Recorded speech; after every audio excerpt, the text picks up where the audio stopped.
Hey guys, welcome back to Stuff and Things for your daily dose of nerd news. On today's episode, it's all about Voyager 1 for all you non-Trekkie nerds out there.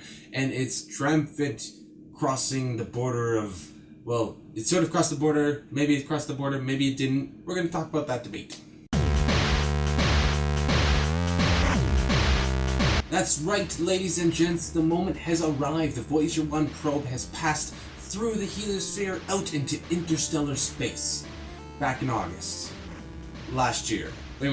If it happened last August, why are we celebrating this now? Well, first thing you gotta understand is there's no sign saying, welcome to the Milky Way. Passing through the heliosphere is just kind of very vague-ish kind of term. There's a difference in particle densities, there's a difference in magnetic field, a couple other things that were kind of fuzzy and not really great indicators. But thankfully, the sun stepped in and helped us out. A couple of solar flares back in 2011 and 12 shot their way out towards the probe, sending waves of plasma, or charged particles, that took about a year to reach it. Scientists were able to determine the density of the plasma, which gave them the indication that, hey, wait a sec, it's gone.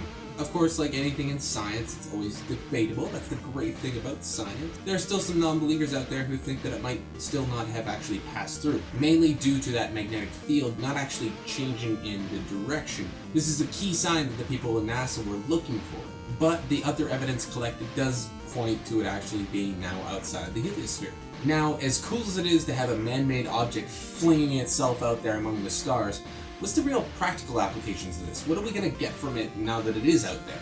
Well, number one thing, it didn't just explode or something. I mean, really, who knows what's going to happen when we go outside the boundaries of the solar system?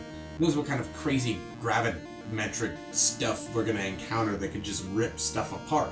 Of course, we're still not quite all the way out there past all the weird comets and everything that are out there. So maybe that fire explosion we're all hoping for might actually happen. Plus it'd be really interesting to see how different types of emissions change when you're outside the heliosphere. Like if radio transmissions are somehow different, if other frequencies along the electromagnetic spectrum do behave differently when you're in interstellar space. These are things we have no evidence on.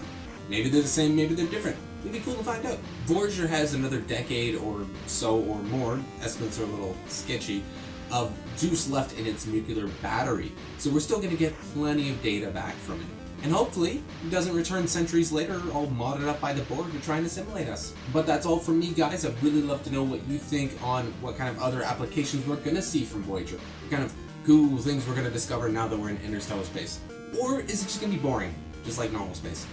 Let us know in the comments down below. And of course, if you like what you see, do not forget to hit the like and subscribe buttons wherever they happen to be. And we'll check you in the next video.